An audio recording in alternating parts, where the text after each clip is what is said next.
大家好，我是小菜花，今天和大家分享2块钱饺子皮不包饺子也好吃的做法。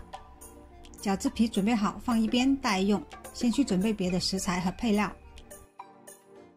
小碗中打入2个鸡蛋，打散打匀待用。炒些调味酱，热锅下油，放进提前切好的姜末、蒜末，全程小火煸出香味，切记不要炒糊。接着放进1-2勺的剁椒，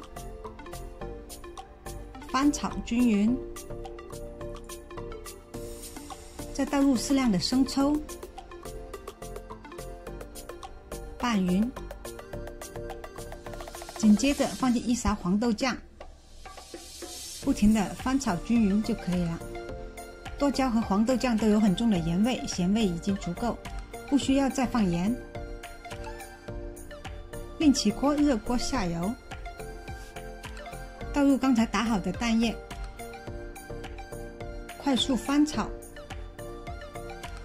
蛋液炒熟后，把鸡蛋打散，打成小块，再把炒好的鸡蛋碎装起待用。然后再准备一些黄瓜和红萝卜，黄瓜切成片，再切成丝，红萝卜也切成丝待用。接着来处理一下饺子皮，把饺子皮切成3份，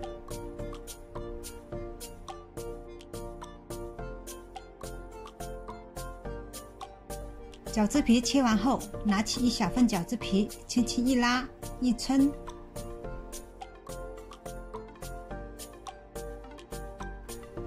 拉成长条长片状。拉抻好后，把饺子皮长片抖散开来。锅中水烧开，放进拉抻好的饺子皮片，一点一点散开放入，防止粘连。放完后用筷子搅散开，防止粘连。大概煮1分钟左右。把煮好的饺子面片捞起，控水。提前准备好一盘冷开水或者冰水，把煮熟的饺子皮放到冷水中，让煮熟的饺子皮过一下冷水或者冰水，口感更加爽滑。接着夹起沥一下水，把夹起的饺子皮放到一个大一点的碗中，放进刚才切好的红萝卜丝、黄瓜丝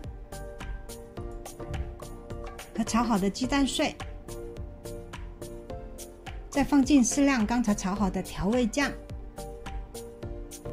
不停地翻拌均匀入味。饺子皮这种做法不仅营养，还好吃爽口开胃。今天饺子皮不包饺子又好吃营养的做法就分享到这。喜欢我的视频欢迎分享、点赞、关注。